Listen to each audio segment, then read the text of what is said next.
Market లో invest చేసి మీ డబ్బులు డబుల్ చేసుకోవాలనుకుంటున్నారా? విజయవాడలో జరిగే సుందరరామిరెడ్డి గారి లైవ్ సెమినార్ కి అటెండ్ అవ్వండి. నమస్కారం అలగరి రవీంద్రనాథ్ గారు. నమస్తే అండి సరి గారు. రీసెంట్ గా సైఫ్ అలీ ఖాన్ గురించి వచ్చిన ఏవైతే వార్తలు ఉన్నాయో అవన్నీ కూడా ప్రీ ప్లానింగ్ యాక్టింగ్ అని, అండ్ అలాగే తనని హాస్పిటల్కి తీసుకెళ్ళింది కూడా వాళ్ళ పెద్ద కొడుకు కాదు అని, చంపింది కూడా బంగ్లాదేశస్తుడు కాదు అని, ఇలాంటి వార్తలన్నీ కూడా మనం వింటూ ఉన్నాం. అసలు జరిగిందేంటి, ఎందుకు ఇలా చేయాల్సిన అవసరం ఉంది, ఇదంతా డ్రామా అని వింటూ ఉన్నాము. అసలు నిజమేంటి సార్? బంగ్లాదేశీయుడు కాదు అని చెప్పడానికి అవకాశం లేకుండా బంగ్లాదేశ్ నుంచి వాళ్ళ ఫాదర్ మాత్రం నేను రెస్పాండ్ అయ్యారు. ఆయన చెప్పినటువంటి మ్యాటర్ ఏంటంటే, ఇప్పుడు ఎవరైతే మా అబ్బాయిని మీరు అరెస్ట్ చేశారు, మీరు ఏదైతే వీడియో ఫుటేజ్లో రిలీజ్ చేసినటువంటి ఆ ఇమేజ్, ఆ ఫోటో, ఆ ఇమేజ్ ఏదైతే ఉందో, మా అబ్బాయి ఇద్దరు ఒకటి కాదు, మా అబ్బాయికి ఎటువంటి ఏ పాపం తెలియదు. మా అబ్బాయి 2024లో ఇక్కడ షేక్ హసీనా బంగ్లాదేశ్లో ఆవిడ పదవి బాధ్యతలు తీసుకున్న తర్వాత బంగ్లాదేశ్లో జరిగిన అల్లర్లకు గాను అతను బంగ్లాదేశ్ నుంచి వెస్ట్ బెంగాల్కి వెళ్ళారని, వెస్ట్ బెంగాల్లో కొన్ని ఉద్యోగాలు చేస్తున్నాడని చెప్పి, అయితే బాంబేలో ఆయనకు ఆఫర్ వచ్చింది, ఒక హోటల్లో ఆయనకు ఆఫర్ వచ్చింది, ఇక్కడికన్నా ఎక్కువ శాలరీ బాంబేలో ఇస్తారని చెప్తే ఆయన కలకత్తా నుంచి బాంబే రీసెంట్గా వచ్చాడు. మా అబ్బాయికి ఎటువంటి పాపం పుణ్యం తెలియదు, ఈ కేసుకి మా అబ్బాయి కేవలం ఒక ప్రీఫాబ్రికేటెడ్గా మా అబ్బాయిని అందులో ఇరికిస్తున్నారు తప్పించి, మా అబ్బాయి అసలు ఆ హెయిర్ కూడా అంత పెద్దగా షార్ట్గా ఇప్పుడు కట్ చేసుకోడు, మా అబ్బాయి ఇప్పుడు కూడా హెయిర్ పెద్దగా ఉంటుంది మా అబ్బాయికి, అసలు ఏదైతే పోలీసులు పట్టుకున్నటువంటి మా అబ్బాయి కానీ ఆ ఇమేజ్ వాళ్ళు ఏదైతే రిలీజ్ చేస్తారో ఆ అబ్బాయికి మా పర్సన్కి సంబంధం లేదు. రీసెంట్గా వాడు ఎక్కడైతే జాబ్ చేస్తున్నాడో ఆ జాబ్లో కూడా ఆయనకి ప్రత్యేకంగా రివార్డు కూడా ఇచ్చారు. దానికి సంబంధించిన అతని వర్క్మెన్షిప్ నచ్చి మా అబ్బాయి చాలా మంచివాడు అని చెప్పి ఒక ట్విస్ట్ ఏంటంటే, ఎవరైతే నిందితుడిగా చూపించుంటే మహమ్మద్ ఇష్రఫుల్ అహ్మద్ అని ఏదైతే పేరు చెప్తున్నారో వాళ్ళ ఫాదర్ రీసెంట్గా బంగ్లాదేశ్ నుంచి ఆయన ఒక ప్రెస్ నోట్ కూడా, అంటే ఆయన ఒక మీడియా ద్వారా కూడా చెప్పడం జరిగింది. అందులో భాగంగా ఇంకోటి ఏం చెప్పాడంటే, మేము ఎవరైనా ఇండియాలో మా అబ్బాయి తరపున ఎవరైనా మాట్లాడతారంటే కేసుని ఎవరైనా తీసుకుంటారని చెప్తూ, బంగ్లాదేశ్లో కూడా మేము న్యాయ పోరాటం చేస్తాం, ఇక్కడ నుంచి కూడా మా అబ్బాయిని ఎటువంటి పాపం పుణ్యం తెలియదు, మా అబ్బాయిని విడిపించేసేయండి అని చెప్పి బంగ్లాదేశ్ నుంచి వాళ్ళ ఫాదర్ మాట్లాడడం కూడా ఒక కొంత ఇంట్రెస్టింగ్ అనిపిస్తుంది.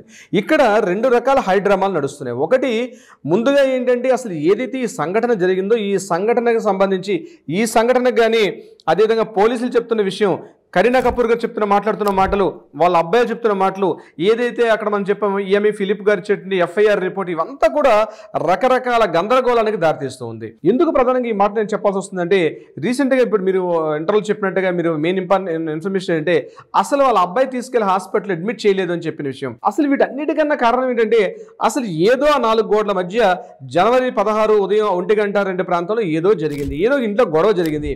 ఆ గొడవ ముందుగా ఏమనుకున్నట్టే కరీనా కపూరే ఆ గొడవ కారణం అని చెప్పి అనుకున్న తర్వాత, లేదు వీళ్ళ ఫ్యామిలీలో గొడవ నడుస్తుంది, ఆ గొడవ వల్ల ఇట్లా జరిగింది, వాళ్ళ అబ్బాయి కత్తితో పొడి చేశాడని చెప్పి అంటున్నారు. మరి అగంతకుడు వచ్చినట్టు అగంతకుడు ఎవరు, ఆ ఇమేజ్ ఎప్పుడుది, అసలు లైవ్లో ఉన్న ఇమేజ్ అయినా? ఎందుకంటే పోలీసు ఇచ్చేట్టున్న అనుమానాస్పదం ఏంటంటే, ముందుగా స్టెప్స్ దిగుతున్నటువంటి ఒక ఫోటో ఫస్ట్ రిలీజ్ చేశారు, అది కూడా 11th ఫ్లోర్లో దిగుతున్నటువంటి ఒక ఇమేజ్ చూపించారు ఫస్ట్. తర్వాత 11th ఫ్లోర్ కాదు 6th ఫ్లోర్లో ఉన్నటువంటి ఇంకో ఇమేజ్ అని చెప్పి 1 డే తర్వాత రిలీజ్ చేశారు. అంటే ఇవన్నీ కూడా రకరకాల కథనాలు, రకరకాల డౌట్స్ చెప్తుందంటే ఇక్కడ పొంతనలేనటువంటి సమాధానాలు. పోలీసులు చెప్పింది ఒకటి, ఇక్కడ జరుగుతుంది ఒకటి, కనిపిస్తున్న ఆధారాలు ఇంకో రకంగా ఉన్నాయి. ఇదంతా కూడా దేనికో దారితీస్తుంది. ఇదిలా ఉంటుండగా December 13 మనకి జడ్జిమెంట్ ఇచ్చారు, అంటే మధ్యప్రదేశ్ భోపాల్ ప్రభుత్వం. లాస్ట్ టైం కూడా మనం మాట్లాడుకున్నాం దీనికి సంబంధించి. వీళ్ళ ప్రాపర్టీకి సంబంధించింది భోపాల్ ఉన్నటువంటి ఫాస్టాఫ్ హౌస్ అని చెప్పి ఏదైతే ఉందో అదొక 15,000 కోట్ల రూపాయల ప్రాపర్టీ అని చెప్పారు. ఈ కేసుకు సంబంధించి ఈ రోజు అక్కడ ఫైలింగ్ చేయాలి అంటే, అక్కడ ఏమైంది, కస్టోడియన్ ఆఫ్ ఎనిమీ యాక్ట్ అని చెప్పి 1968 ప్రకారం ఆ ప్రాపర్టీ కంప్లీట్గా ప్రభుత్వానికి చెందుతుందని చెప్పి ప్రభుత్వం ఉత్తర్వులు జారీ చేసినప్పుడు కూడా వీళ్ళు ఎక్కడ రెస్పాండ్ ఈ రోజు వరకు కూడా రెస్పాండ్ కాలేదు దీనికి సంబంధించి. ఇంకా రెస్పాండ్ కాకపోతే ఈ ప్రాపర్టీ యాస్టీస్గా వెళ్ళిపోతుంది. అంటే యాక్చువల్గా ఆ భోపాల్లో ఉన్న ప్రాపర్టీ యాక్చువల్లీ అంటే వీళ్ళ తాతగారు అండి ఇఫ్తిఖర్ అలీ ఖాన్ అని చెప్పి వీళ్ళ తాతగారు అనమాట. వాళ్ళ తాతగారి యొక్క భార్య అయినటువంటి అబీదా అనే ఒక లేడీ ఉండేది. అబీదా సాజిదా సుల్తాన్ ఇద్దరు కూడా సిస్టర్స్. సాజిదా సుల్తాను వీళ్ళ తాతగారి తాలూకా భార్య, సాజిదా సుల్తాన్ గారి తాలూకా సిస్టరే ఈ అబీదా. అంటే ఈ ప్రాపర్టీస్ ఏదైతే ఉందో న్యాయపరంగా వంశపారంపర్యంగా అబీదాకి చెందిన ప్రాపర్టీస్ ఆవిడ ఎప్పుడైతే కాందీసీకులుగా ఆవిడ ఎప్పుడైతే వెళ్ళిపోయారో పాకిస్తాన్ వెళ్ళిపోయారు కాబట్టి ఆ ప్రాపర్టీస్ ఇండియాకి చెందాల్సినవిగా ఆల్రెడీ ఒక యాక్ట్ ఉంది కాబట్టి ఇది ప్రభుత్వం తీసుకునే అవకాశం కల్పించే అవకాశం వచ్చింది. కానీ 2019 ఏం జరిగిందంటే ఈ ప్రాపర్టీస్ వారసత్వం మాకు హక్కు ఉందని చెప్పి సైఫ్ అలీ ఖాన్ గారు వారసులుగా దీనికి వెళ్ళేటప్పుడు లేదు ఈ ప్రాపర్టీ మీకే చెందుతుందని చెప్పి అప్పుడు 2019లో తీర్పు వచ్చింది. దాని తర్వాత జరిగిన సంఘటనల పరిణామాలు వెంటనే మారిపోయి ఇప్పటివరకు కూడా వాళ్ళు కోర్టులో వెళ్ళకపోవడం, దీని మీద రీసెంట్గా హైకోర్టు జడ్జిమెంట్ ఏమి ఇచ్చిందంటే వివేక్ అగర్వాల్ గారి తాలూకా ధర్మాసనం ఏం తీర్పు చెప్పారంటే ఈ ప్రాపర్టీ చెందుతుంది ఇమీడియట్గా ఏమైనా ఒక 30 డేస్లో మీరు ఇమీడియట్గా దీని మీద కౌంటర్ ఏమని చెప్పారు. ఇప్పటిదాకా వాళ్ళ కౌంటర్ వేసిన దాఖలాలు కూడా లేవు. అంటే ఈ ప్రాపర్టీకి సంబంధించి సైఫ్ అలీ ఖాన్ గారి ఇంట్లో ఏమైనా గొడవ జరుగుతున్నాయా అన్న విషయంలో జరుగుతున్నాయి. వీళ్ళు యాక్చువల్గా సినిమా యాక్టర్స్, వీళ్ళు తెర మీద నటించాల్సిన నటీనటులు వీళ్ళు తెర ముందు కూడా జీవించేస్తున్నారా అని చాలా మందికి డౌట్ వస్తుంది. అంటే ఇదంతా కూడా వెనకాల డైరెక్షన్ ఎవరు, కథా స్క్రీన్ ప్లే ఎవరు నడిపిస్తున్నారు, వితౌట్ మ్యూజిక్ లెస్ ఈ మ్యూజిక్ ఈ యొక్క మొత్తం ఇదంతా కూడా ఒక సినిమా స్టోరీలా ఉంది తప్పించి ఇది రియల్గా జరిగింది అనడానికి ఎవరు కూడా నమ్మే పరిస్థితి లేరు.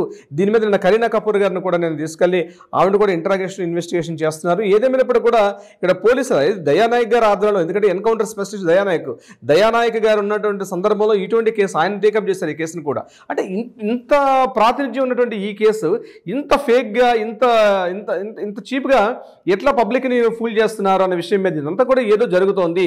నిజంగా సైఫ్ అలీ ఖాన్ గారు కావాలని చెప్పి నా మీద దాడి జరిగిందని చెప్పి పోలీస్ స్టేషన్ అంటే హాస్పిటలైజ్ అయ్యారా, అసలు కార్లు లేకపోవడం ఏంటి, ఇంట్లో సీసీటీవీ ఫుటేజ్ లేకపోవడం ఏంటి, ఇంటి పని మనుషులు చెప్పే విధానం ఏంటి, ఇంట్లో గన్మన్స్ లేరు, ఇంట్లో సెక్యూరిటీ సిబ్బంది లేరు, ఇద్దరు యాక్టర్స్ కరీనా కపూర్ పెద్ద యాక్టర్, సైఫ్ అలీ ఖాన్ గారు పెద్ద యాక్టర్, వీళ్ళిద్దరి మధ్య భద్రతా సిబ్బంది ఏమైపోయారు, గన్మన్స్ ఏమైపోయారు, డ్రైవర్స్ ఏమైపోయారు, అసలు ఇంట్లో పని మనుషులు ఏమైపోయారు, ఎవరు లేకుండా ఒక అనామకుడిగా కింద దిగి ఆటో ఎక్కేసి ఎలా వెళ్ళిపోతారు అన్న విషయం మీద రకరకాల భిన్న ధృవాలు. ఎందుకంటే వేల కోట్ల ఆస్తి పరులు వాళ్ళు. ఏమైనా ఒక సినిమా యాక్టర్స్ అంటే సినిమా యాక్టర్స్ కాదు, నవాబు వంశస్థులు. వాళ్ళు ఆల్రెడీ వాళ్ళ పుట్టుకతోటే గోల్డెన్ స్పూన్తో పుట్టినటువంటి ఒక ఫైనాన్షియల్ రిచ్ పర్సన్స్ వీళ్ళు.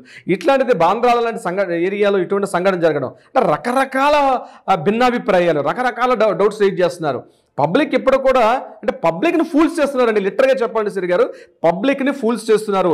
ఏదో జరగకూడనటువంటి దారుణం ఏదో ఆ ఇంట్లో జరిగింది, దాన్ని పబ్లిక్ని కంప్లీట్గా మిస్గైడ్ చేసి ఒక తప్పు తప్పు మీద తప్పు చేసుకుంటూ మా దగ్గర డబ్బు ఉంది కాబట్టి మేము వ్యవస్థలను కూడా కొనేస్తాం అన్నటువంటి ఏదైనా భ్రమల్లో ఉన్నారా వీళ్ళు అన్నటువంటి కోణంలో కూడా పబ్లిక్ ఆలోచిస్తున్నారు. ఎందుకంటే ఇట్స్ నాట్ చిన్న ఇష్యూ కాదండి. ఎంత సంక్రాంతి పండగకి వెళ్ళి ఆ పండగ నుంచి ఇంకెళ్ళకి రాలేదు కానీ ఎంత పెద్ద వార్త ఒక్కసారి స్పెక్యులేషన్ అవ్వడం వల్ల కూడా రకరకాల డౌట్స్ రైజ్ చేస్తున్నారు. ఏదేమైనప్పుడు కూడా వీళ్ళు యాక్చువల్గా జరిగిన స్టోరీ వేరు, జరుగుతున్న కథనం వేరు, అక్కడ వాస్తవాలు వేరు, వార్తా కథనాలు వేరు.